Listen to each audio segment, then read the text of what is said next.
Hi people, it's me, Anja. My pronouns are she and her, and welcome back to my channel for a new recent reads video. It's a little windy out here today, so I apologize in advance for incoming wind noise that you might receive. But anyway, March has been a great, fruitful reading month, which I'm incredibly grateful for, because if you didn't know, February was not nearly as fruitful. So I'm so excited for March and for the rest of March, because I hope that it continues to be this fruitful. But anyway, the first book on this list is called The Art of Running Away. This book is a middle-aged contemporary that follows a young main character who runs away to London to discover how and why her brother ran away all those years ago. This book was absolutely so fantastic, and it was so well done, and I really enjoyed it. First of all, the plot was so intriguing and so engaging. The characters were so well developed and so distinct. The sibling dynamics were so lovely and so wonderful. I love reading about family dynamics, but especially estranged sibling dynamics, just because I'm the second child in a family of 4. So like parts of that are very relatable, if that makes any sense. But anyway, overall, this book was so good and absolutely so well done, so well developed in literally every single element. So with that said, I rated this book 4 out of 5 stars, and I would definitely highly recommend it. The next book on this list is called My Dear Henley. For those who don't know, this book is a YA historical fiction retelling of Jekyll and Hyde, and the main character is also black and gay. I enjoyed this book and I liked it, but I definitely didn't love it as much as I was really expecting to. And that's because, first of all, I think this book needed to be about 100 pages longer, because I think that would have made the story so much more immersive if there had been like more time to develop the characters and the romance and everything like that. But like, the plot was intriguing and it was engaging. I appreciated the world building. I loved the inclusion of having a black gay main character in this time period, because the author really did her research and the setting was really well researched and very vivid. The characters were well developed and distinct. Again, like I said, I think the romance needed more time for me to be fully like emotionally invested in it, if that really makes any sense, you know, for me to really believe their chemistry and their connection. But yeah, overall, I did enjoy this book and I did like it, but I didn't really fully fall in love with it as much as I was really hoping to. So overall, I rated this 3 out of 5 stars, so take that as you will. The next book on this list is called The Jump. This story is a YA contemporary adventure following 4 best friends who join a scavenger hunt with a prize that could save both their families and their communities. Honestly, I didn't fall in love with this book completely either, and I rated it 3 out of 5 stars. First of all, for me, I typically enjoy books with multiple perspectives, but I prefer them in third person rather than in first person, because in this case, the characters all blurred together, and for me, they weren't really distinct individually, so honestly, I couldn't tell them apart.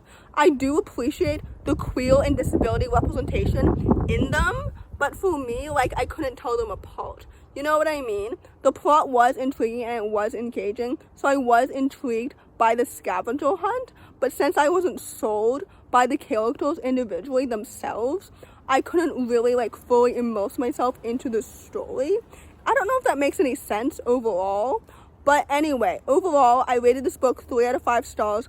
I did have low expectations for it before I started it, since this author previously wrote The Cost of Knowing and Slay, which I rated both previously 3 stars too. So I wasn't exactly shocked when I also rated this book 3 stars.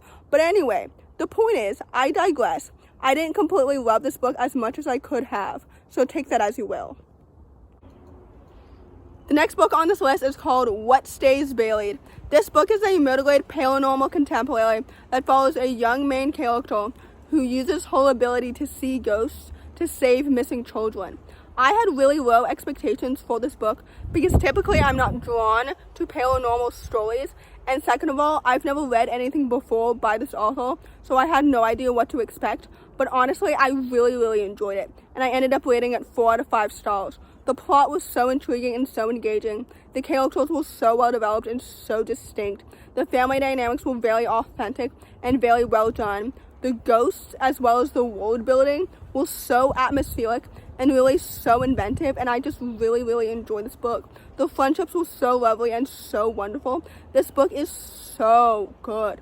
I just really liked it because the entire thing was absolutely so immersive and so well done and so awesome. You know what I mean? Like, I believed that these ghosts were real, which is why I usually don't read paranormal stories, because I already don't believe in ghosts. You know what I mean? I don't know if that makes any sense at all, but basically overall I really enjoyed this book, so I rated it 4 out of 5 stars, and with that said, I would definitely highly recommend it.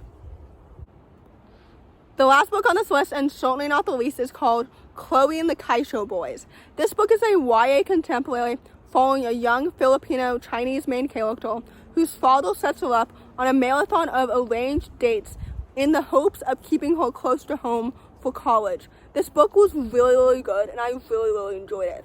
I had really low expectations for this book because I talked about it in a video that I believe I made about 7 months ago called Books I Added to My 2023 TBR due to FOMO, which, first of all, I think I might make soon a 2024 version, and second of all, I also talked about the jump in that video. So anyway, I had really low expectations for this book, but this book absolutely exceeded those low expectations, and I rated it 4 out of 5 stars. First of all, the plot was so intriguing and so engaging. Second of all, the characters were all so well developed and so distinct, and each one of them felt literally so authentic.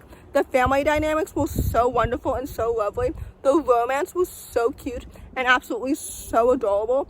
I typically don't love the best friend's brother trope, but in this book, the execution was literally spot on, and I really enjoyed it.